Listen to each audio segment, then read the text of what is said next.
Semana passada nós iniciamos o estudo do momento mais conhecido da vida do profeta Eliseu, que encontramos no segundo livro de Reis, capítulo 5, e que é o episódio junto com o general Naamã, das tropas da Síria. Segundo livro de Reis, capítulo 5. Como o texto de fato é muito rico, nós só conseguimos ver na semana passada até ao versículo 8. Vamos reler hoje do 9 até ao 19 e vamos então ver o que é que podemos aprender mais neste capítulo. Portanto, na semana passada vimos que Naamã era um homem de fato muito importante, ocupava uma posição de grande destaque na Síria, que era uma potência regional. A Síria, que nesta altura dos acontecimentos tinha domínio sobre Israel em termos de poder da zona, de poder regional, a quem Israel tinha que prestar vassalagem e pagar imposto.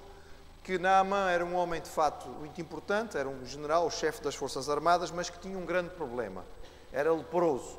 Não havia cura para a sua doença, tendo ele tentado todos os argumentos no seu próprio país.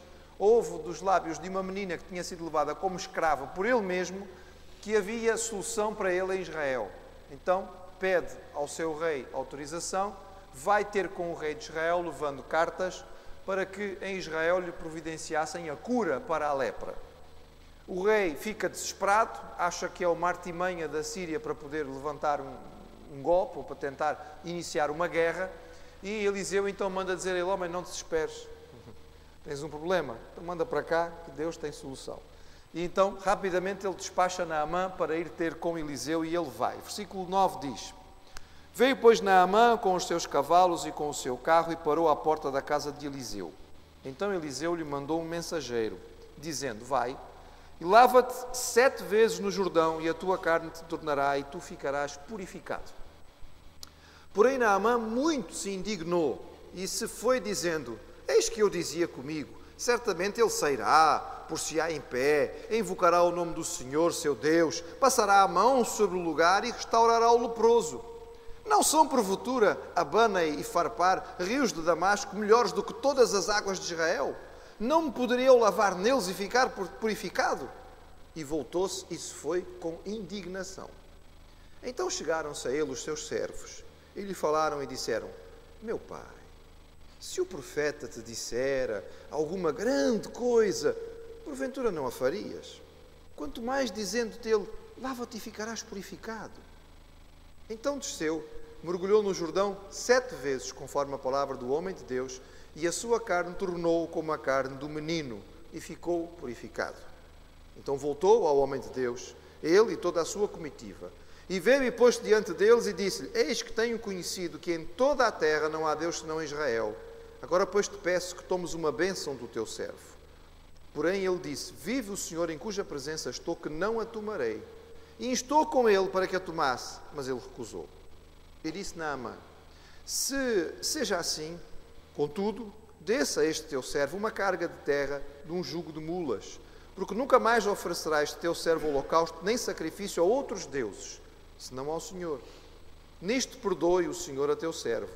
Quando o meu Senhor entra na casa de Rimom para ali adorar, e ele se encosta na minha mão, e eu também me tenha de encurvar na casa de Rimom, quando assim me encurvar na casa de Rimom, nisto perdoe o Senhor a teu servo.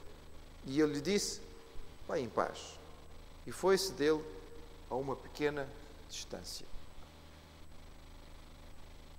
Naamã estava à espera que Eliseu reagisse como ele estava acostumado a ver. Naamã estava acostumado a que as pessoas tratassem com ele com receio, com medo, com uma profunda reverência. Ele era o senhor general, chefe de Estado-Maior das Forças Armadas da Síria. Não era um qualquer, era um príncipe, era um chefe de Estado. As pessoas aproximavam-se dele a tremer, as pessoas curvavam-se diante dele. Quando ele recorreu aos profetas e aos sacerdotes na sua própria terra, eles o trataram com toda a reverência e com todo o cuidado. E ele estava à espera que Eliseu fizesse a mesma coisa. Ele acreditava que Eliseu ia fazer algum tipo de ritual, algum tipo de cerimónia, usaria palavras enfim, especiais, mágicas, que tinham um poder diferente, alguma fórmula especial, usaria as suas mãos, algum tipo de gestos simbólicos, e pronto, Naamã ficaria livre da sua lepra. Mas a forma como Eliseu responde, reage, choca profundamente a Naamã. Primeiro, Eliseu nem sequer vai à porta atendê-lo. Há muitas formas de nós entendermos isso. Uma delas é lembrarmos que Eliseu, se queria ser um profeta do Senhor e cumprir à risca aquilo que era a lei mosaica, não podia tocar num leproso. E, portanto, ele não pode se aproximar de Naamã. Ele manda simplesmente o recado. Mas provavelmente não foi por isso que Eliseu o fez. Eliseu o fez e reage desta maneira porque ele quer que Naamã entenda que o Deus de Israel não é como os outros deuses. E que os servos do Deus de Israel não são como os outros servos. Os profetas do Deus verdadeiro não se comportam como os outros profetas. Eles têm o seu código próprio de conduta. Eles têm uma outra maneira de reagir diante das situações. Ele quer que este homem compreenda que o poder não está em ritos, não está em palavras mágicas, o poder não está numa oração ligeira, não está em colocar a mão sobre alguém. É muito interessante isto hoje, irmãos, porque vivemos numa época em que muita gente espera que os servos do Senhor se comportem como Naamã esperava que Eliseu se comportasse. Ou seja, faça uma oração especial, uso de uma oração de poder, não é? Manda a pessoa fazer algum tipo de ritual, coloca as suas mãos sobre ele e as coisas vão acontecer. Não estão dispostos a pagar o preço de fazer aquilo que o Senhor quer que eles façam. Aquilo que Eliseu manda que Naamã faça é extremamente simples. Por que então Naamã fica tão indignado? Porque as coisas não estavam a ser feitas da maneira que ele queria. Ele queria a bênção de Deus, mas ele queria a bênção de Deus à moda dele. Ele queria a bênção de Deus, mas na medida em que ele a impunha. Ele queria a bênção de Deus, mas ele queria a bênção de Deus diante deste modelo. Isto é o modelo que eu conheço, é assim que eu gosto, é assim que eu me sinto confortável, então faça o favor de fazer exatamente como eu quero. Mas o Senhor não age assim. Não é a forma do Senhor agir. Porque Ele é o Senhor e nós somos os servos e não o contrário. Não somos nós que dizemos a Ele como é que nós queremos que Ele faça as coisas. E muitas vezes o Senhor não faz exatamente como nós queremos. Nós não podemos ir ao médico à espera de que o médico nos trate da maneira que nós queremos. Não podemos ir ao médico e dizer a ele, é assim que eu quero ser tratado. Bem, não devíamos. Já me aconteceu um ou outro caso de doentes que foram ao consultório e quiseram me impor o tratamento. Não, mas o doutor, faça isto e peça este exame e passe-me aquele medicamento. Quando isto aconteceu, não é muito comum, mas quando aconteceu, eu simplesmente me abstive de fazer a consulta. Disse, olha, é só o seguinte, vou dizer à senhora que pode voltar ao balcão, vou dizer às atendentes do balcão que lhe devolvam o dinheiro da consulta, porque a senhora deve ter confundido as coisas.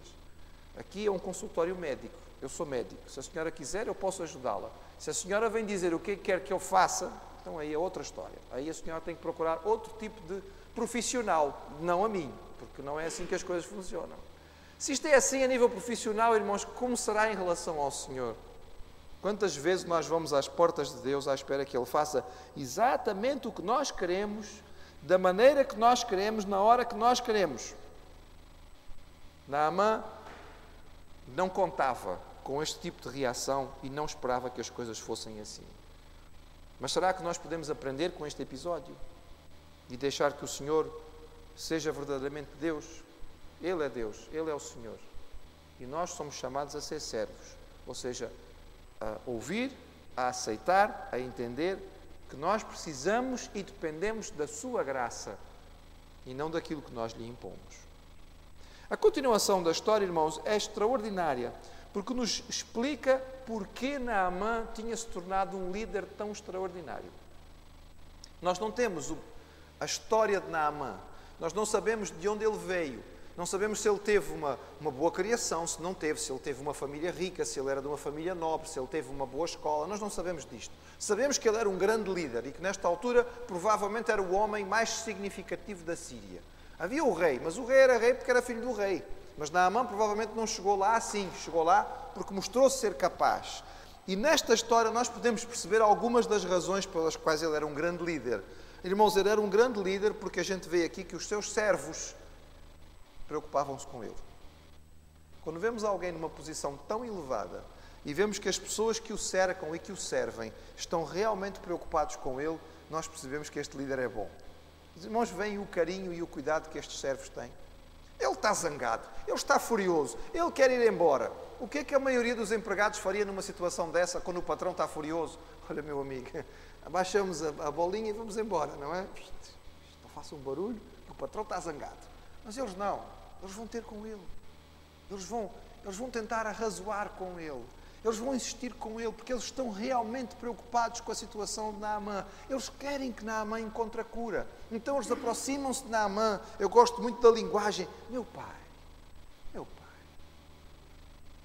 Então se o profeta pedisse uma coisa complicadíssima, tivesse dito que o Senhor tinha aqui no alto de uma montanha e viajar 7 vezes, não sei o que, tantas coisas complicadas. Ele pediu uma coisa tão simples. Já que viemos até aqui, não custa nada, não, será que não? E se ele tiver razão? E se ele tiver realmente dado a orientação certa? Eu acho muito bonito isto, irmãos, porque isto me mostra que este homem era um grande líder. Porque os grandes líderes normalmente despertam este cuidado, este carinho por parte dos seus liderados. Se os irmãos lerem a história dos grandes líderes do passado, grandes generais, como por exemplo Napoleão, Júlio César, a gente lê que os seus soldados estavam dispostos a dar a sua vida por estes generais, porque realmente os apreciavam e se preocupavam com eles. Naamã era um líder assim.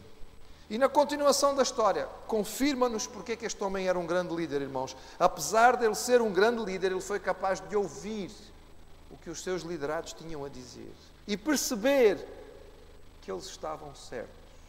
Como líder e general, ele podia bater o pé e dizer: quero cá saber de nada disto.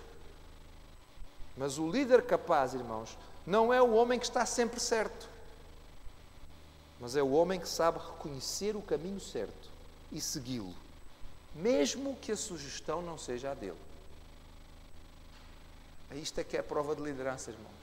O grande líder não está necessariamente... Ele nem sempre sabe o caminho, ele nem sempre sabe a melhor solução ou a resposta, mas ele é capaz de encontrá-la, de percebê-la, de reconhecê-la, mesmo que ela seja sugerida por alguém que teoricamente não está no lugar dele ou que não tem a mesma posição. Arrogância, desprezo pela palavra dos outros são o caminho da queda. Atenção aos conselhos, avaliação da sabedoria dos outros leva-nos a crescer. Naamã era um general capaz, porque apesar da sua grande capacidade de ser um homem tão importante, ele conseguia ver sabedoria nas palavras dos outros, mesmo quando estava indignado. E isto, irmãos, chama-me muita atenção. Como alguém que luta com um temperamento, às vezes, um bocadinho vermelho, não é? Como alguém que de vez em quando deixa a parte italiana da família subir à cabeça, eu admiro tremendamente Naamã, porque mesmo no meio da sua indignação, ele percebeu a sabedoria da palavra que lhe foi dita e soube receber a orientação destes seus servos. E notem, irmãos, assim como já tínhamos visto no início do capítulo, vemos aqui novamente o Senhor fazendo coisas que nós não esperaríamos. Nós vimos no versículo 1 que Deus usa Naamã. Os irmãos lembram-se, está lá no versículo 1, se têm a sua Bíblia aberta, vejam aí. Diz a certa altura no versículo 1, porque por ele, ou seja, por Naamã, o Senhor dera livramento aos sírios. Se a Síria tornara-se a potência regional, era porque Deus queria. E se a Síria se tornar a potência regional, é porque Deus usara Naamã para que ela se tornasse.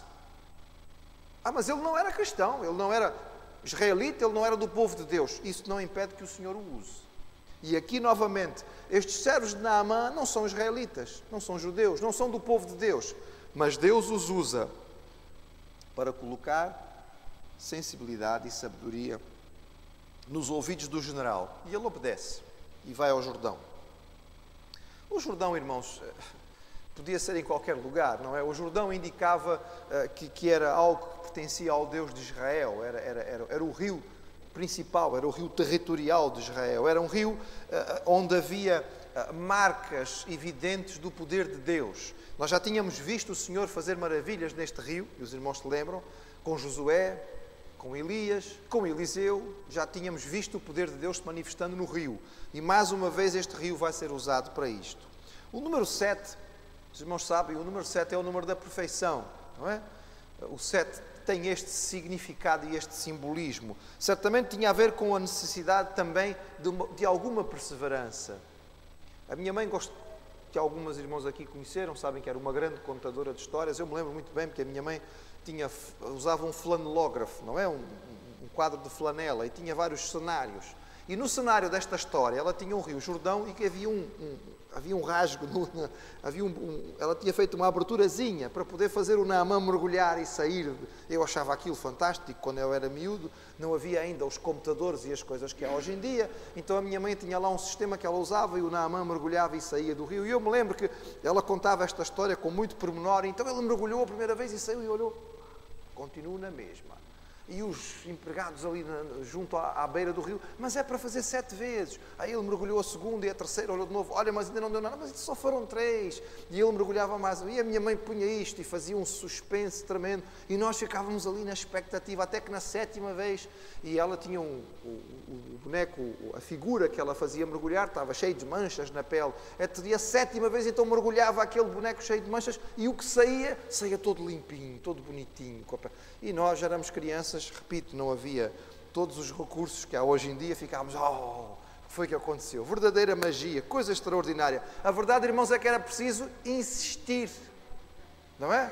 Era preciso perseverar. E aqui o 7 também tinha a ver um pouco com isto. Quantas vezes nós mergulhamos a primeira vez e já achamos que não é preciso mais, não é? E saímos zangados porque depois do primeiro mergulho a coisa ainda não funcionou. 7 vezes, Naamã, tens que mergulhar 7 vezes no Jordão, e as 7 vezes ele mergulha. Mas é claro que este texto para nós batistas, os irmãos me perdoem, mas para nós batistas ele tem um significado muito especial. Ou não fôssemos nós batistas. Os batistas têm este nome porque foi uma das ênfases, não é? Deste grupo, quando ele surge. Não fomos fundados por ninguém em especial, surgimos dentro da Igreja Cristã, numa época de necessidade de reforma. E a ênfase era esta, o batismo dos que realmente creem.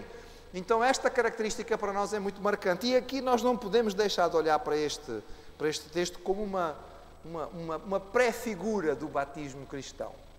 Afinal de contas, o batismo fala sobre nova vida, não é? Sobre purificação no Senhor. E aqui Naamã lembra-nos também um pouco deste significado. Ele mergulha, ele é batizado 7 vezes. E alguns irmãos vão dizer, ainda bem que nós não somos 7 vezes, não é? Mas pronto, foi mergulhado 7 vezes. E como, evidentemente que isto não foi um batismo, não foi, mas lembra-nos e serve, digamos, como símbolo daquilo que poderia ser. Ele obedeceu. E ao obedecer, ele foi abençoado. Eu fui criado por uma frase que a minha mãe dizia de um versículo bíblico: obedecer é melhor do que sacrificar. Ele estava interessado em sacrificar. Estava disposto a pagar o que fosse, fazer rituais e muitas cerimónias. Mas o Senhor não queria isto. Queria que ele obedecesse. E quando ele obedeceu, ele recebeu a bênção de Deus. Então agora, o que é que acontece, irmãos? Então agora ele volta lá no Eliseu. E ele continua pensando da mesma maneira que pensava antes, em alguns aspectos, apesar da sua alegria, em termos da cura. Mas ele volta ainda com a mentalidade dos profetas do seu povo, ou seja, a bênção aconteceu, o milagre aconteceu, então pode ser que ele não tenha recebido o pagamento antes do milagre, mas agora que o milagre aconteceu, tem que pagar. Um milagre deste tamanho não pode ser de graça, não é? Então vamos lá pagar, certo? Vamos lá pagar. E ele então vem disposto a pagar. Lembram-se, irmãos, nós falamos a semana passada que ele saiu com uma fortuna impressionante, a quantidade de ouro que ele levava. Os irmãos se lembram? Eram 350 quilos de prata e 72 quilos de ouro. Era muita coisa. Foi o que ele levou. Ele agora quer pagar. Afinal de contas, ele está com pele de bebê. Tem que agradecer. E mais uma vez o Eliseu não aceita. Não aceita, irmãos, por uma razão muito simples. O poder não era dele. Quem tinha feito o milagre era Deus. Aqui não é uma questão de digno ser o obreiro do seu salário. Não é isto que está em causa aqui. O que está em causa aqui é a forma de funcionar, de agir dos profetas de Deus e dos profetas pagãos. Ele quer que Naamã entenda a diferença que existe para que a glória seja apenas do Senhor. O profeta do Senhor não funciona como um profeta pagão. Ele não recebe dinheiro para fazer milagres ou orações. E é neste sentido que ele diz, eu não posso aceitar. E isto é certamente marcante e deve ser algo que nós devemos guardar. É bonito nós lembrarmos este gesto de gratidão de Naamã. Nós não sabemos quantas curas terão acontecido nesta época. Sabemos que este homem foi grato a Deus. Lembra-nos um pouco quando Jesus curou tanta gente e quando curou 10 leprosos, só um voltou para agradecer. E o que voltou era samaritano, nem sequer era israelita. A gratidão é a mãe das virtudes, diziam dos grandes apologistas cristãos do século XIX, Chesterton, um inglês que usou a sua capacidade intelectual para defender o cristianismo. A gratidão é mãe das virtudes. Ela é a nossa fonte principal de louvor, irmãos, de contentamento. Quando nós somos gratos ao Senhor e aprendemos a agradecer a Deus pelas coisas que Ele vai colocando em nossas vidas. E é o que acontece aqui. Então, neste diálogo inicial, e eu acho que os irmãos devem perceber aqui que é interessante, esta insistência que nós ultrapassamos com alguma rapidez no versículo 16, e instou com ele para que a tomasse, mas ele recusou. Isto para nós é uma frase. Eu não faço ideia quanto tempo isto demorou. Mas pela experiência de convivência no mundo oriental, eu diria aos irmãos que isto deve ter levado muitas horas. Porque isto tem a ver com barganha, tem a ver com discutir o preço. Então, deve ter havido aqui uma discussão significativa. Não foi uma coisa rápida. Não, toma lá, não, eu não quero. Não, vá lá, não, eu não quero. Ah, está bem, então pronto. Não, não foi assim, irmãos. Foi ali muito tempo em que o Naamã tentou convencer o Eliseu que ele devia receber alguma coisa. E o Eliseu ficou firme como uma rocha na sua posição e disse, eu não vou receber nada. Até que finalmente o Naamã cansou. Então ele diz, aí no versículo 17, seja assim, pronto, está bom, amém. Então, se não vais aceitar, então não aceitas mesmo. Então, ponto final em relação a este assunto. Agora, havia outra coisa que eu precisava conversar contigo. Precisava que me deixasses levar aqui um bocado de terra. Isto pode fazer um bocadinho de confusão. O que é que o Naamã queria com terra? Porque ele trouxe 72 quilos de ouro e agora quer levar terra. Para que é que ele quer terra? Bem, ele afirma, na sua profissão de fé, que ele reconhece que apenas Deus, o Deus de Israel, é Deus verdadeiro. E que ele, a partir de agora, só vai oferecer sacrifícios ao Deus de Israel. Para oferecer sacrifícios, ele precisa de um altar. Se ele não tiver um altar, não pode oferecer sacrifícios. E muitos altares eram feitos de terra.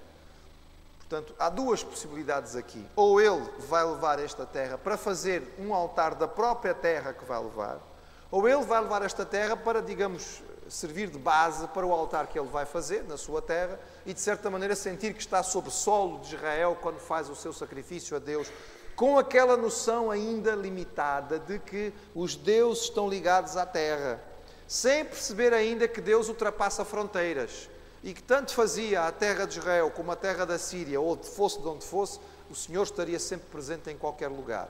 Mas a mente dele ainda tem esta limitação. E a limitação dele ainda se prolonga quando ele faz um pedido ao profeta. Ele diz, olha, há aqui um problema. Eu, de facto, só quero agora adorar ao Deus de Israel. Mas atenção, eu sou o primeiro-ministro. Eu sou o chefe de Estado-Maior. E, portanto, quando o rei vai fazer os seus sacrifícios em cerimónias oficiais, no dia-a-dia o rei vai e não precisa de mim. Mas em dias de festa, em dias de cerimónia oficial, no 10 de junho, no 25 de abril, bem, não, certamente não eram estas datas, mas pronto, nestas datas especiais em que o rei vai fazer os seus sacrifícios, eu tenho que ir junto, eu sou o chefe de Estado-Maior. E o rei já está um bocado velhote, de maneira que na hora de ajoelhar-se ele precisa da minha ajuda, então ele vai se curvar e eu vou acabar por curvar-me também. Quando isto acontecer, profeta, tem lá paciência, perdoa-me, porque eu não estou de facto curvando diante de Rimon. Rimon já não é para mim um Deus importante, é o Deus de Israel, mas eu nestas coisas vou ter que fazer, porque senão vai haver aqui um incidente diplomático, não é?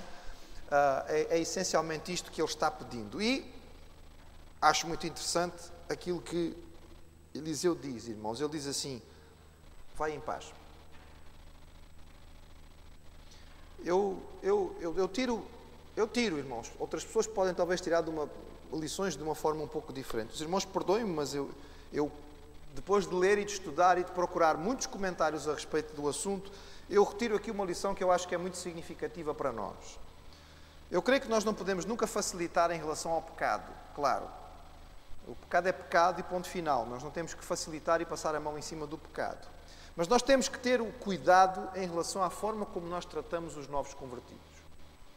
Nós às vezes destruímos o trabalho de ganhar uma pessoa para Cristo porque queremos ser mais papistas do que o Papa, queremos ser mais rigorosos do que não sei o quê. E a pessoa recém-convertida, nós temos que entender que o recém-convertido, que o novo convertido é bebé na fé, a sua compreensão ainda não se desenvolveu o suficiente em relação a certos assuntos. Lembro-me muito bem de uma experiência que me deixou marcado. Igreja no Brasil, em que há apelo quase todos os domingos e muita gente vem à frente em converter-se. E uma menina que a família andava a lutar há anos para que aquela moça se convertesse. E ela finalmente naquele dia foi à igreja, foi ao culto. E na hora da mensagem, a mensagem realmente tocou-a profundamente. E na hora do apelo ela veio à frente. E imediatamente vieram os conselheiros da igreja e as conselheiras para estar junto com os homens e com as mulheres, com os rapazes. E na hora dos conselheiros irem conversar, foi uma senhora da igreja conversar com aquela moça. E a moça estava na igreja, mas ela era uma moça que estava vivendo no mundo. Ela vinha com uma mini saia realmente muito curta. E a primeira coisa que aquela irmã disse, quando sentou-se com aquela moça para aconselhá-la, foi: olha, menina, é assim, este tipo de roupa não é roupa para se estar na igreja. Ela levantou-se dali e nunca mais voltou. Vejam bem, eu não digo até que o coração daquela irmã não estivesse correto, eu não digo que ela não tivesse uma boa intenção no seu coração, mas ela não foi feliz, porque aquele não era o momento de tratar daquilo, certo? O que é que Eliseu podia ter feito agora aqui? Atenção, meu amigo, é assim, ou Israel, ou é o Deus de Israel ou não é, ou é Jeová ou é Rimon, você não pode ficar em cima do muro. Não foi o que Elias fez com o povo? Mas irmãos, Eliseu não está a falar com o povo de Israel. Não está a falar com alguém que tem anos e anos e séculos de instrução e de sabedoria. Está a falar com um sírio que acabou de compreender uma realidade espiritual a respeito do Deus de Israel. Se ele fosse duro aqui, não, isto é assim, então se vais-te curvar diante de Rimon, vais-te curvar diante de Rimon, não levas aqui terra nenhuma, não adoras Deus nenhum. Tínhamos perdido a influência extraordinária que este homem certamente fez ao voltar para Israel com o testemunho daquilo que Deus tinha feito na sua vida. Ao voltar para a Síria, com o testemunho daquilo que Deus tinha feito na sua vida. Ou seja, eu entendo, irmãos, que aqui nós devemos mostrar sabedoria quando estamos lidando com novos convertidos. Não facilitando em relação ao pecado, mas trabalhando, porque maturidade leva tempo. Não dá para produzir maturidade no micro-ondas. Não dá. Maturidade de micro-ondas não funciona. Maturidade precisa de tempo. E o novo convertido precisa de paciência e acompanhamento para que se possa fortalecer. Mas o texto não termina. Ele diz assim: e foi-se dele uma pequena distância. E agora esta pequena distância, porque logo vai acontecer algo que é muito importante, porque o empregado, o servo de Eliseu, vai ter outras ideias a respeito daquilo que aconteceu. E na próxima semana, se Deus quiser e nós tivermos vida e saúde e cá estivermos, vamos ver o que é que vai acontecer. E o que é tão importante na continuação desta história e no comportamento de Geazi, que era o servo de Eliseu, em relação a ele. Vamos guardar isto, irmãos. Sobretudo queria que os irmãos guardassem hoje esta lição tão importante.